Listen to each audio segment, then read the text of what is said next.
Lectura del libro de Mormón, el libro de Jacob, el hermano de Nefi. Palabras de su predicación a sus hermanos. Confunde a un hombre que trata de derribar la doctrina de Cristo. Algunas palabras acerca de la historia del pueblo de Nefi.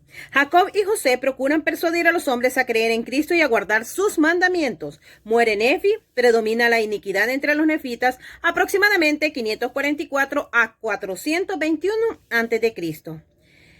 Porque aquí aconteció que ya habían pasado 55 años desde que Ley había salido de Jerusalén. Por tanto, Nefi me dio a mí, Jacob, un mandato respecto de las planchas menores sobre las cuales estas cosas están grabadas.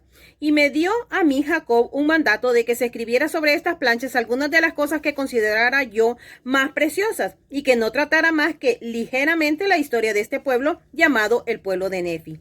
Porque dijo que la historia de su pueblo debería grabarse sobre sus otras planchas, y que yo debía preservar estas planchas y transmitirlas a mi posteridad de generación en generación, y que si hubiesen predicaciones que fuesen sagradas o revelaciones que fuesen grandes o profecías, yo debía grabar sus puntos principales sobre estas planchas y tratar estas cosas cuanto me fuera posible por causa de Cristo y por el bien de nuestro pueblo.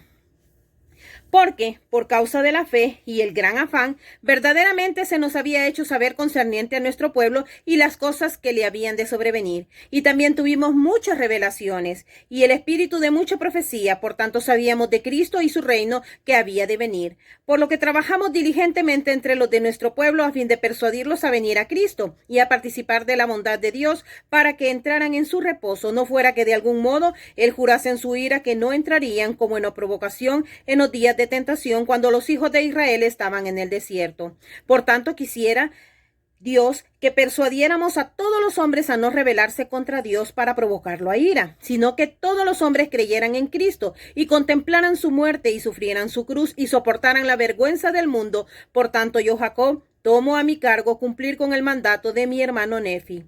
Y Nefi empezaba a envejecer y vio que pronto había de morir. Por tanto, ungió a un hombre para que fuera rey y director de su pueblo según los reinados de los reyes. Y como el pueblo amaba a Nefi en extremo, porque había sido para ellos un gran protector, pues había empuñado la espada de Labán en su defensa y había trabajado toda su vida para su bienestar. Por tanto, el pueblo quería conservar la memoria de su nombre, y a quien quiera que gobernara en su lugar lo llamarían Nefi II, Nefi III, etc., según los reinados de los reyes, y así lo llamó el pueblo cualesquiera que fueren sus nombres. Y aconteció que Nefi murió. Y ahora bien, los del pueblo que no eran lamanitas eran nefitas. No obstante, se llamaban nefitas, jacobitas, josefitas, soramitas, lamanitas, lemuelitas e ismaelitas.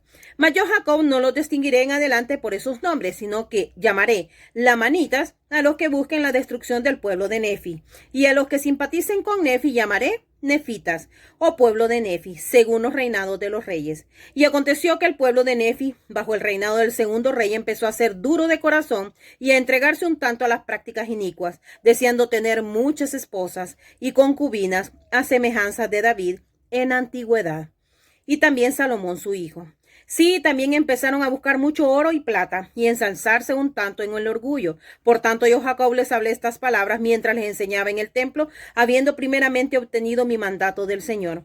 Porque yo, Jacob, y mi hermano José, habíamos sido consagrados sacerdotes y maestros de este pueblo por mano de Nefi, y magnificamos nuestro oficio ante el Señor, tomando sobre nosotros la responsabilidad, trayendo sobre nuestras propias cabezas los pecados del pueblo, si no les enseñábamos la palabra de Dios con toda diligencia, para que trabajando con todas nuestras fuerzas su sangre no manchara nuestros vestidos. De otro modo, su sangre caería sobre nuestros vestidos y no seríamos hallados sin mancha en el postrer día.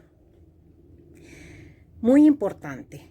Dice de que ellos habían sido llamados. No tomaron para sí este llamamiento, sino que ellos fueron llamados por Nefi, fueron ungidos para que ellos, tanto Jacob como su hermano menor, pudieran ir y predicar al pueblo y enseñar sobre Cristo.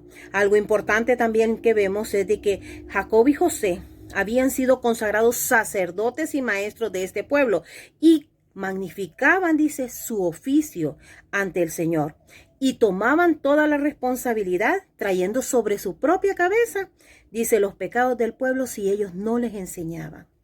Dice, para muchos la verdad es dura, pero cuando realmente no se está viviendo en pecado, entonces las palabras solamente llegan y sanan. En esta oportunidad ellos tenían una gran responsabilidad sobre sus hombros y fue triste ver que muriendo Nefi y el pueblo se había mantenido rectamente, el nuevo rey que se llamaba Nefi II o segunda Nefi, él había llegado, el Nefi II, a ser rey y él estaba ya llegando a hacer que el pueblo cayera en pecado, principalmente en la ley de castidad. Dice, violando lo que es el mandamiento de la ley de castidad con tener muchas concubinas y con tener muchas esposas. Sabemos que esto es abominable ante los ojos de Dios y pues es Dios quien determina hasta qué grado esto pues es un gran pecado realmente.